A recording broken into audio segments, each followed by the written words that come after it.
You are listening to The Evolution Exchange, a melting pot of ideas and inspiration shared by some of the most successful tech leaders here in Asia. I'm Sid, and I'm your host today, and I help connect businesses with tech talent, and I'm really excited to get this episode going. Joining us today is Kevin Fitzgerald, the MD for Asia at EmploymentHero. EmploymentHero is a HR tech company that offers a full range of HR technology solutions from payroll to recruitment platforms, and they have experienced tremendous growth since their inception in 2014. Prior to this, he was the Chief Revenue Officer at Spenmo and the Managing Director for Xero in Asia. As a quick disclaimer before we jump into the entire podcast, all thoughts and views presented by myself and Kevin are that of their own and not their organization.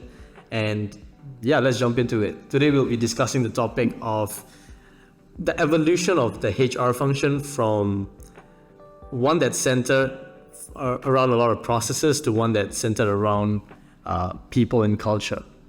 So, Kevin, before we get into the topic fully, tell us and the audience a bit more about yourself and I guess your current role here at EmploymentHero.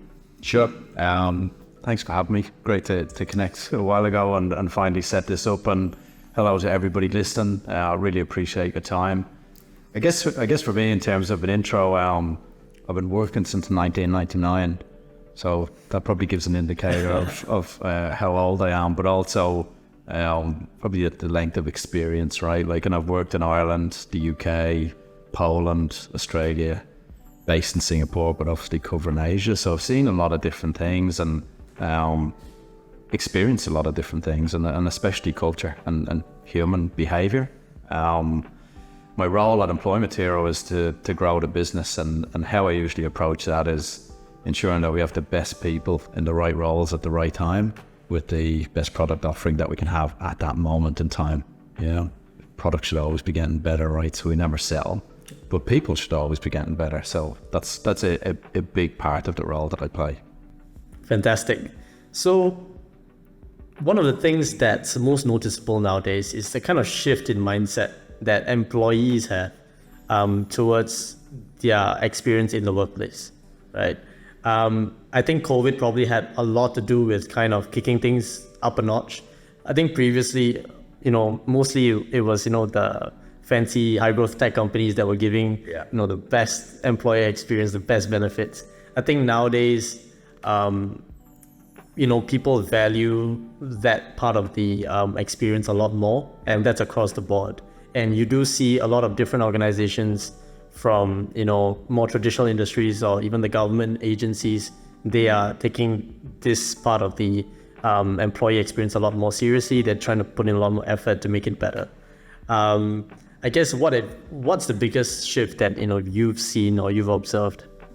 I think, I think it goes back to way before COVID. I think COVID exposed the opportunity. I have this really clear memory of when I worked in Dublin, and it would have been probably about 2008, and I was working for an American bank, right? I was an accountant. I did really enjoy what I was doing, and Google have their European headquarters in Dublin, and I remember them moving into the building across the street, and we were like 10 floors up, looking across at Google, all these people coming in. And they actually took 2 buildings, And then a few weeks later, they built a slide between the 2 buildings. So you can imagine me, I face against the window in this American bank where I had to wear a suit every day and a tie and, be clean shaven and stuff like that, which was fine. But I was literally looking maybe into the future, right? I was like, what is going on? And you see people zipping, across, and that was a long time ago, right? 14, 15 years. I think what's happened then is maybe a slow creep transition that suddenly got sped up when we hit COVID.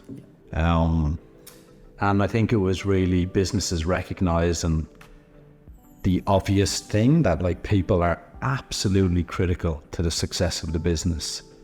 But what I think the better companies did first was figure out how to, I guess, get the best out of their employees, right? Like that's ultimately what they're looking at, right? They're looking at bottom line. Yeah. But like what's all the things that happened before that? You know, what's the experience? Why should we have all these great initiatives in the office? Old school mentality is very much, well, we pay these people and, you know, maybe they're lucky to have a job. Yeah. New school is like, we really want this person to be happy, so they do a brilliant job. You know, and it is tied to bottom line performance, right? Like it's not about creating a social environment where people just feel happier to hang out. It is about performance, yeah. I do think what I've seen, and when I started in my role at EmploymentHero was, I was like, what do people call themselves nowadays? Like I guess our target customer, right? Like HR, you know, manager, head of HR. And then I had noticed this before. It wasn't just recently, but I kept seeing people and culture lead, P&C, you know, people experience leader. And I did some searching, you know, on the number of roles in the region that have that one title or the other. And then I compared it to Australia and the UK and different countries, and there's some really fascinating results in it, right? Like, and I was probably a bit surprised to see how much of a level of people and culture there was in titles now, especially in this region, in fairness. Like, I think it's probably been a little bit behind places like the US or Australia. Yeah. Yeah, definitely. Okay. So why do you think companies really need to focus on this now? Like, I guess, you know, you speak to leaders, HR leaders, people and culture leaders every day. How do you convey that message, or what's the message you're trying to convey?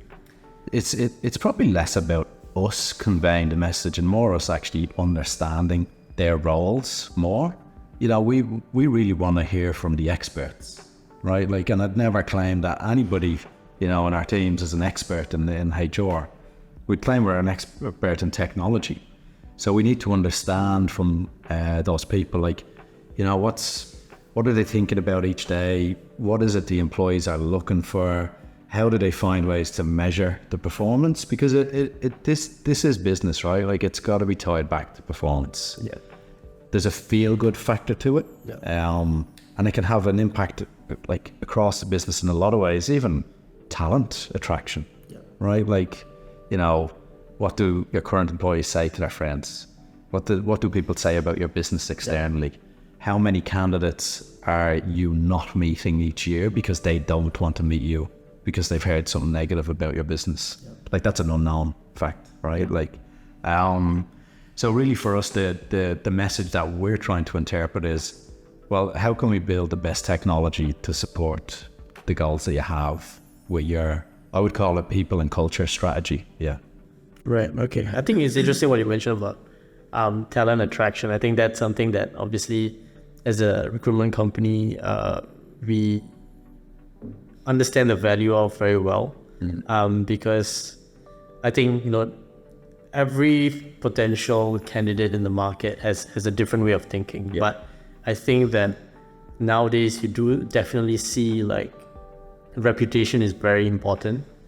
And, you know, if a company has a bad reputation, no matter how good they are, how much money they're willing to give you, people may not be, you know, too willing, and you lose out on, you know, probably like the best talent, because of that. Yeah. So I guess, you know, if there's anything that the organizations can do to help them improve that, you know, it's definitely going to be a plus. But I guess what have you observed as some of the ways that companies have been trying to kind of make themselves or market themselves a little bit better? Yeah, I actually think that as soon as a company decides to change the brand of HR, right? That's effectively what they're doing, right? Like, they're making a committed decision, and hopefully it's from a strategic perspective and not just a naming thing. to change the perception of the human resources team and the direction, and also what they're going to execute on. So typically, HR in a traditional company has been where people go when you're in trouble, or you're involved in trouble, or you're trying to explain yourself, right? Or you have, questions about leave or policies, right? Yeah. It's maybe, I think I said this to you before, maybe it's like the principal's office for a lot of people. Like they have, a heightened heart rate if they get invited to a meeting with HR. Yeah. And businesses that I've seen change that to people and culture are clearly thinking about their people. And people and culture goes hand in hand. They're so conjoined. It's so important to be really clear to people around culture, values, expectations. But it all comes down to execution, right? Like you can change the name of a division, but if you don't have a plan and you deliver on the plan, it's basically a HR team with a kind of shiny new name, right? For years, the tech industry has been leading the way with, I would say, making offices fun. Like different things to do, whether it's foosball tables, beer fridges, beer taps, right? Like, and I do think some of that works, but I feel like it's a short-term serotonin hit. Yeah. It's a feel-good factor and it's exciting. And then maybe 3, 6, 9 months later, people are like, yeah, like that's cool, but it's not really what I need, So I think really good, dedicated strategies to change to people and culture is important. And I think the ways that people do it is employee engagement. Okay. Yeah. It comes down to the simplest thing that humans have been doing for a long time, and that is communication. Yeah. Rather than a HR team being somewhere where you go when you feel like something's wrong, there's quite a negative perception to it. Businesses are engaging employees and talking to them about their future, their current role, what else potentially is happening in their life. Not to pry, but just saying, hey, is there anything else, outside of your life that's really important to you that we could help with in terms of structuring your day or your workload or flexibility or anything like that. And for me, I see the best people and culture leaders and their business partners who just come and speak to people. It doesn't have to be a deep and meaningful, right? It can be more like, hey, we're going to sit down and figure out, tell me about you. Tell me about your role. What do you like doing? What do you not like doing? Why? Going deeper into these conversations. And that takes time, right? It's not just you run it over a 2-week period and it's done. It's consistency, because if an employee is used to a HR department being where you go with a negative perception, it's going to take time for them to trust, what's happening in the future and open up. Yeah.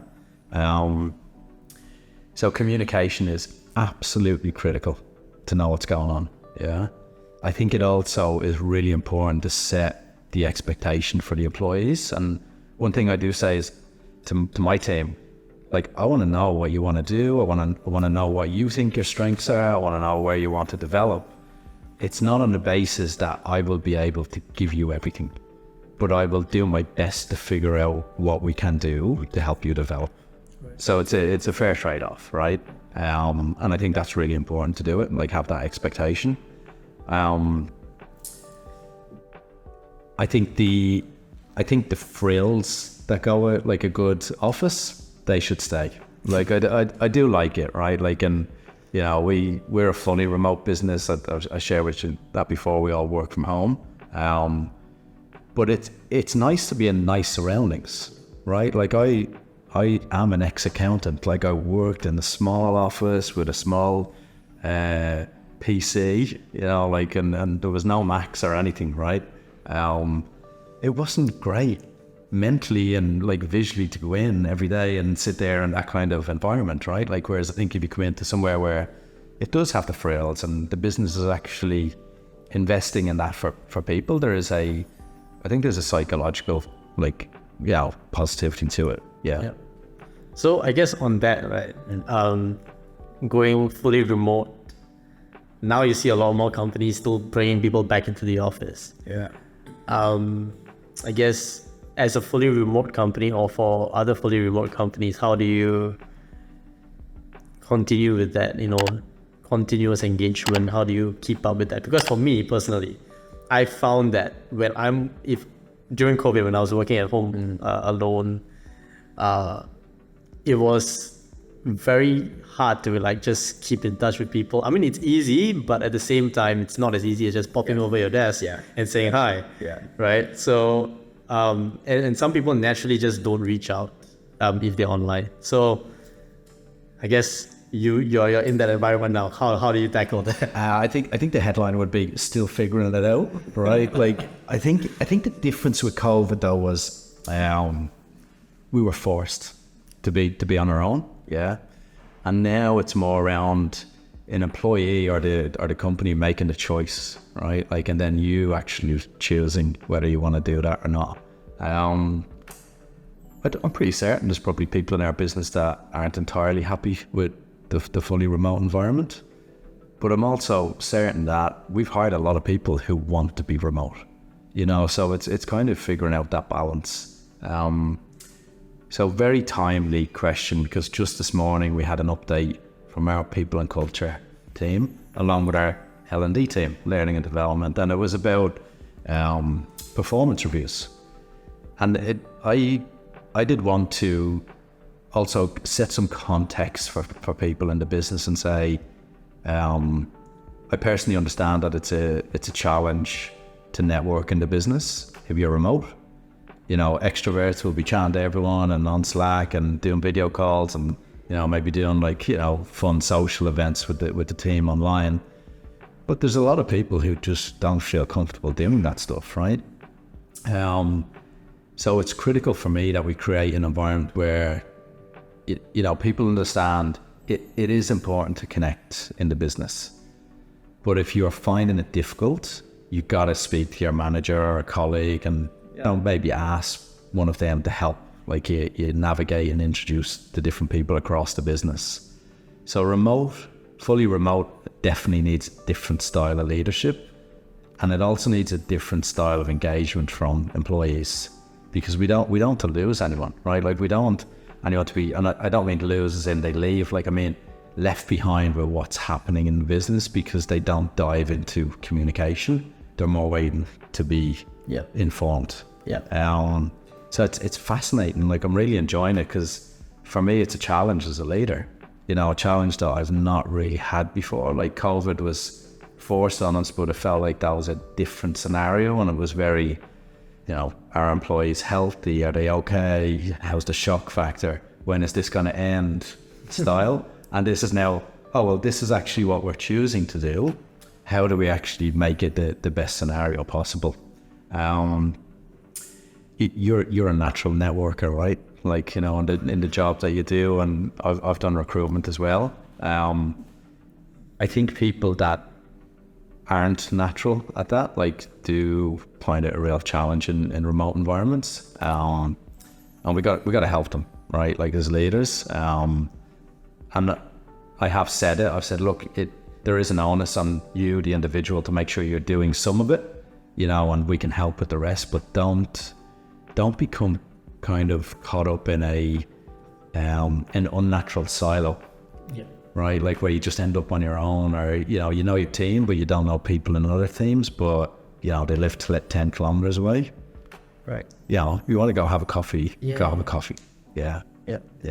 So do you also kind of organize like regular offsites, or just like, dinners, lunches to get the team together? Yeah. So how we structure it is once a month there's a team budget for a social event. So your media team,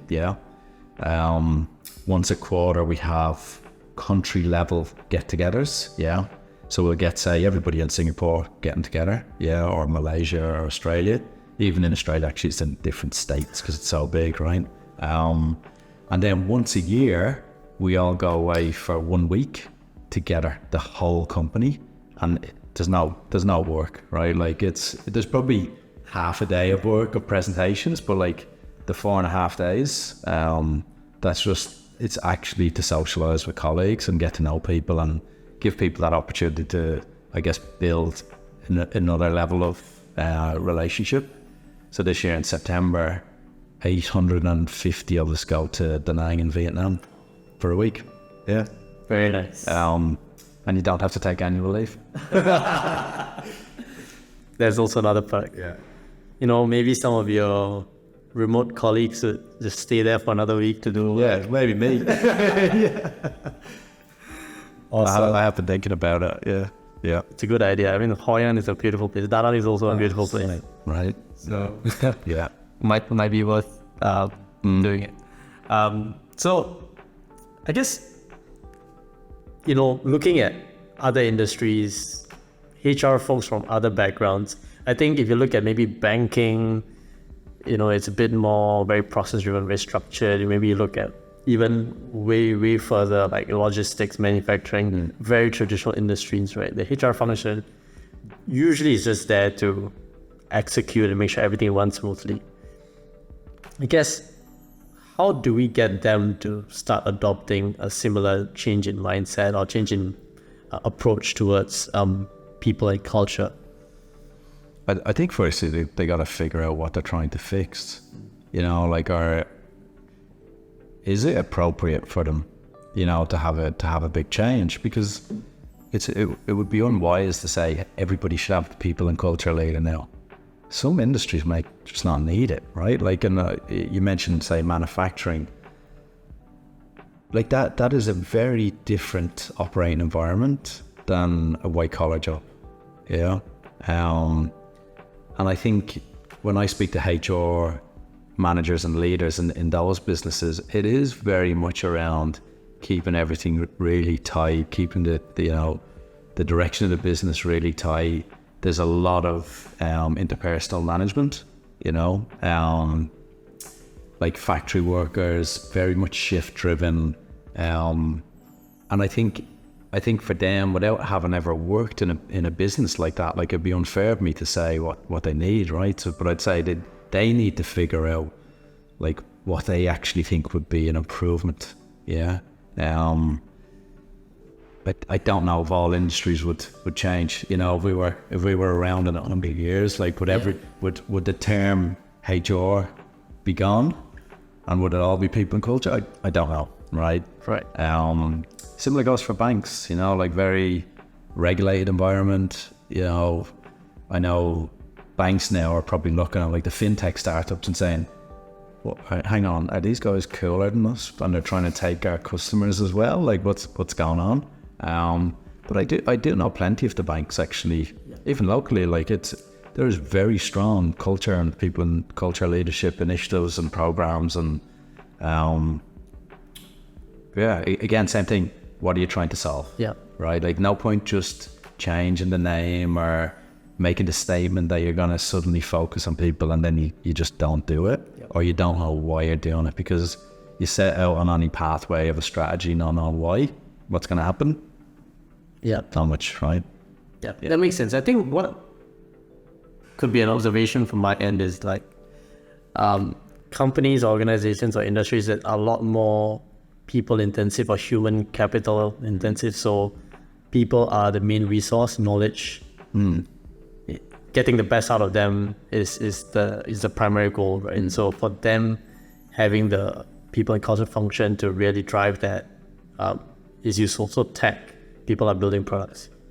Banking, finance, it's people, you know, running those things. It's a lot of knowledge workers. Yeah. Blue collar, probably a slightly different approach in terms of motivation and, you know, what really gets them to do more, to perform more. It's might be a different kind of push factor. Exactly. Yeah. So, yeah. Really figuring out what is it. Yeah. And I think that might come back to communication. Well, ask them. Ask the employees, like, what would, you know, put you in a position that would, you know, ultimately give you much more enjoyment in your role. But the trade-off in it is you get more enjoyment and we get better performance, right? Like, I think some people skirt around that a bit and say, oh, we just want to make our employees happy. And I'm like, okay, now you kind of sound like a cult. Like, there's got to be like a business outcome, because it's a 50-50 thing, right? Yeah. But how do you get them to measure the business outcome? I think measurement comes down to the systems, tools, and processes that you put in place, right? Like to check in on performance, see how things are going. Like if someone has a development plan, it should not be revisited in a year's time at like the annual review. Like it's got to be, a monthly thing, maybe quarterly, depending on the type of work that they do. And really making sure that you commit to it. So that part of that is measurement, right? Measurement for the employee, but also the employee actually saying that the business is taking it seriously, right? The system, I guess, is, that's where our specialty is, right? Like it's giving somebody the tools to be able to execute this. A lot of HR departments we speak to, guess where like employee data and performance management and all that stuff is? Excel. Like what can you take from that? Like that's insane, right? Like, and I used to see that on my accounting days as well. Like it's just a repository of information. It doesn't feed you any insights. Whereas being able to measure it and track performance and track one-on-ones and they'll be able to run the reporting on it, like that's what the systems can do nowadays. And I think it's really important for people to understand that when you're changing, I guess, the shape of your business and the focus and rolling out a new strategy, if you don't have the right systems, tools, and processes in place, like you're really going to struggle. Yeah. And measurement is one factor, right? Like how do you measure success? Yeah. So what are some of the tools that I guess Employment Hero has that, helps these HR leaders? So we're essentially a facilitator, right? Like, so if the business wants to do, performance monitoring, one-on-ones, regular performance reviews, succession planning, development plans, you can do all that in the system. Yeah. So you can actually use the system to track it. And I think that's really important. It's almost like a system of record, because I have seen over the years, and I've experienced it, where sit down with your manager, tell him or her what you want to do, to take some notes, and then you do it again next quarter, right? Like, and they're like, oh yeah, I remember you told me like you want to do that, and you're like, yeah, like what's happened, right? Whereas, using something like, our platform could track all of that. You're putting in dates and certain things, you're measuring it, you're checking in, and it's accountability, right? Like for both the manager and the employee. Yeah. Fantastic. Okay, so if you had to, pitch Employment Hero in 1 minute to anyone listening, right? Yeah. What would you say? I'd say we don't really focus, like people describe us as a HR tech platform with payroll and with employer of record. We view the world differently. We're looking at the employee experience, right? Like what are all the tools that we need to give an employee and their business to make them successful in their role and pretty much make employment easy. Like we want to be the world's largest employee platform. Fantastic. I guess, all the best in scaling Asia. I think it's, really early days, and, you've got some competition, but I think, you guys stand a very good shot. And yeah, I'm very excited to see you grow in Asia. And yeah, I think, that's all the time we have for today, but, I really appreciate you coming on and sharing your thoughts and insights. I hope that, our listeners did gain something from this, and if you're a HR leader that's taken away something positive and you want to reach out, please feel free to connect with Kevin. I'm sure he'll be more than happy to help you out. So yeah, stay tuned for more podcasts. My next episode should be coming out in probably a couple months. So yeah, see you guys soon. Take care.